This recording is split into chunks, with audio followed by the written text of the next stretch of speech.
નમસ્કાર, YNN news ચેનલમાં આપનું સ્વાગત છે। હવે જોઈએ આજના સમાચાર। પાલિકાની વડી કચેરી ખાતે મળેલી સ્થાયી સમિતિની બેઠકમાં 17 કામોને મંજૂરી આપવામાં આવી છે।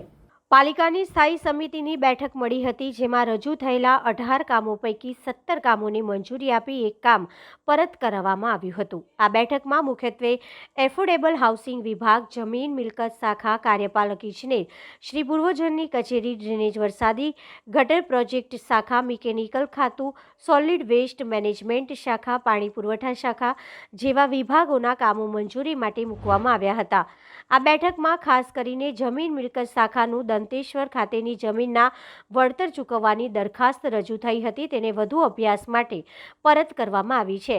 સાથે જ એફોર્ડેબલ હાઉસિંગ વિભાગ દ્વારા મુખ્યમંત્રી ગૃહ યોજના અંતર્ગત બનાવવામાં આવેલા EWSL IGMIG યોજનાની દુકાનોને હરાજી થકી વેચાણ કરવા માટે હરાજી માટે નિમેલ સ્થાયી સમિતિના 2 સભ્યો નિવૃત્ત થયેલ હોય આ 2 સભ્યો ડોક્ટર રાજેશભાઈ શાહ અને મીનાબા ચૌહાણની નિમણૂક કરવામાં આવી છે। વધુ વિગત સમિતિના અધ્યક્ષ ડોક્ટર શીતલ મિસ્ત્રી દ્વારા જણાવવામાં આવ્યું હતું। સાહેબ, આજે સ્થાયી સમિતિની બેઠક મળી હતી, કયા કામો મંજૂર નામંજૂર કરવામાં આવે છે? આજે મળેલી સ્થાયી સમિતિમાં કુલ 18 દરખાસ્તો મૂકવામાં આવી હતી, જેમાંથી 17 મંજૂર થઈ છે અને એકને પરત કરવાનો નિર્ણય લેવામાં આવ્યો છે। જે પ્રપોઝલ મંજૂર થયા છે એમાં એફોર્ડેબલ હાઉસિંગ દ્વારા લગભગ 346 દુકાન છે, એમાંથી 256 થી 57 દુકાનોનું જે ઓપ્શન થવાનું છે એના માટેની જે સમિતિ છે એમાં જૂના સ્થાયી સમિતિના સભ્યો રિટાયર થતાં નવા 2 સભ્યો ડૉક્ટર રાજેશ શાહ અને મીનાબા ચૌહાણની નિયુક્તિ કરવામાં આવી છે। વડોદરા શહેરમાં દંતેશ્વર વિસ્તારમાં 18 મીટરના રસ્તા રેસામાં કપાતી 395 રેવન્યુ સર્વે નંબરવાળી જમીનનું જે વળતર ચૂકવવાની દરખાસ્ત હતી એને વધુ સાધનિક પુરાવા સાથે અવલોકન અને પૂરેપૂરી માહિતી સાથે ફાઇલ ફરી સ્થાયીમાં લાવવા માટે આઇટમને પરત કરવામાં આવી છે। આજવા રોડ પર એકતાનગરમાં જે નાની ગરીબ વસ્તી રહે છે ત્યાં અલગ અલગ મહોલ્લાઓમાં ગટરની સમસ્યા પુષ્કળ હતી, એના માટે ઘણી બધી રજૂઆતો આવતી હતી। આજે એ વિસ્તારમાં ડ્રેન નેટવર્ક નાખવાનું કામ મંજૂર કરવામાં આવ્યું છે। પશ્ચિમ ઝોનમાં નવીન વરસાદી ગટર નાખવાના ઇજારાને મંજૂરી આપવામાં આવી છે। હાઈવે પર ખાસ કરીને LNTથી લઈને વાઘોડિયા જંકશન સુધી વરસાદી ચેનલ હાઈવેને સમાંતર 3x3 મીટરની 1 કિલોમીટર એરિયામાં 8 કરોડના ખર્ચે 8.23 કરોડના ખર્ચે નાખવાનું કામ મંજૂર કરવામાં આવ્યું છે। વડોદરા શહેરના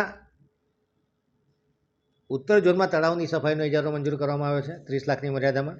વાસણી બાયલા રોડ પર KP લક્ઝુરિયાથી લઈ અને વાસણા બાંકો ચેનલ સુધી વરસાદી ગટર નાખવાનું કામ 2.89 કરોડના ખર્ચે મંજૂર કરવામાં આવ્યું છે। વડોદરા શહેરના ભાયલી સેવાસી વિસ્તાર કે જે ઓજી વિસ્તાર છે અને એરિયામાં ઘણા વખતથી ડ્રેનેજ નેટવર્ક નહોતું, ત્યાં 35 kilometre drainage network, pressure line અને APSના કામને મંજૂરી આપવામાં આવી છે। PM બસના સંચાલન માટે ટાટા કન્સલ્ટન્સી એન્જિનિયર્સની કન્સલ્ટન્ટ તરીકે નિમણૂક કરવાની આઇટમ મંજૂર કરવામાં આવી છે। સોલિડ વેસ્ટ મેનેજમેન્ટ દ્વારા જે જાંબુઆ લેન્ડફિલ સાઇટ છે એના ઘન કચરા નિકાલ માટે જીગ્મા કંપનીના ઇજારાને મંજૂર કરવામાં આવ્યો છે અને વહેલી તકે આ લેન્ડફિલ સાઇટ ક્લિયર થાય એ માટે 14 મહિનાની કન્ડિશનથી આ ઇજારો આપવામાં આવ્યો છે। મશીનરીમાં વધારો કરવામાં આવશે, જેથી કરીને જે ઘન કચરાનો નિકાલ છે એ અત્યાર સુધી થતો એના કરતાં ડબલ સ્પીડે થશે।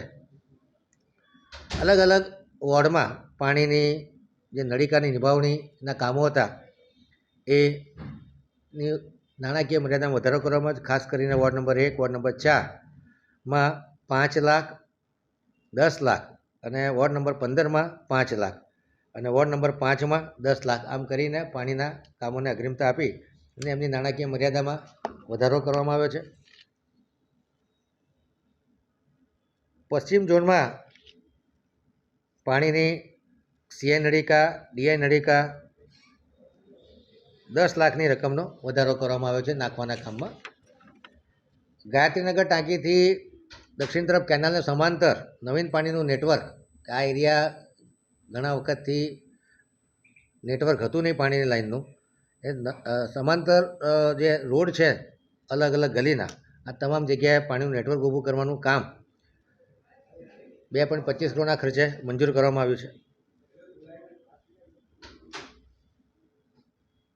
પશ્ચિમ ઝોન ખાતે આવેલી પાણી ટાંકીઓનો અવિરત પુરવઠો મળતો રહે એ માટે રિદ્ધિ કન્સ્ટ્રક્શન ઇલેક્ટ્રોમિકેનિકલ ઇક્વિપમેન્ટનું મેન્ટેનન્સનું કામ મંજૂર કરવામાં આવ્યું છે.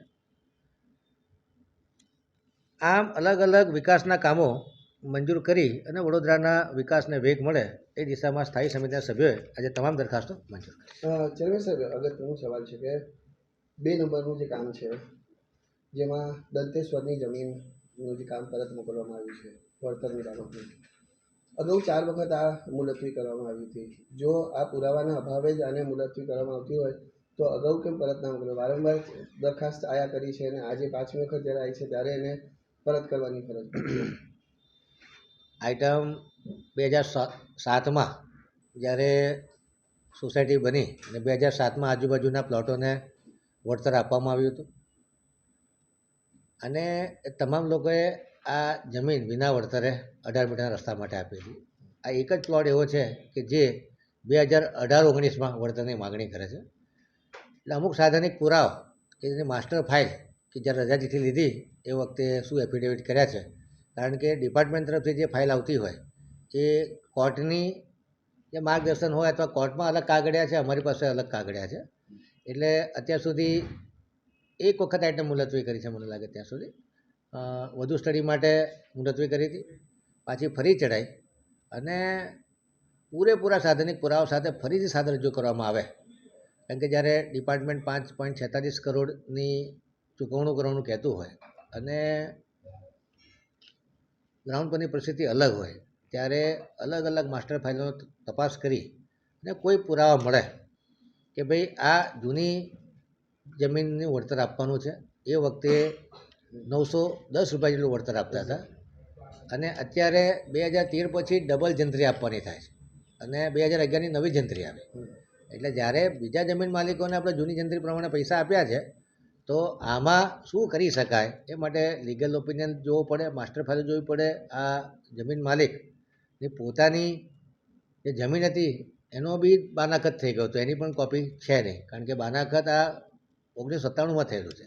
એટલે જે મૂળ જમીન માલિક છે એને રજિસ્ટર બાનાખત કર્યું હોય તો આ વળતરનો હક ભાગ કોને આપવો, કે સભાસદોને આપવો, જેને બાનાખત કર્યું એને આપવો, કે મૂળ જમીન માલિકને આપવો? ઘણા બધા કોમ્પ્લિકેટેડ વિષય છે.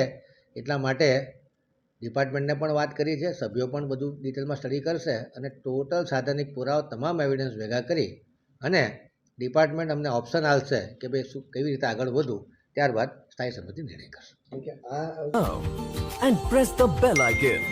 Never miss an update.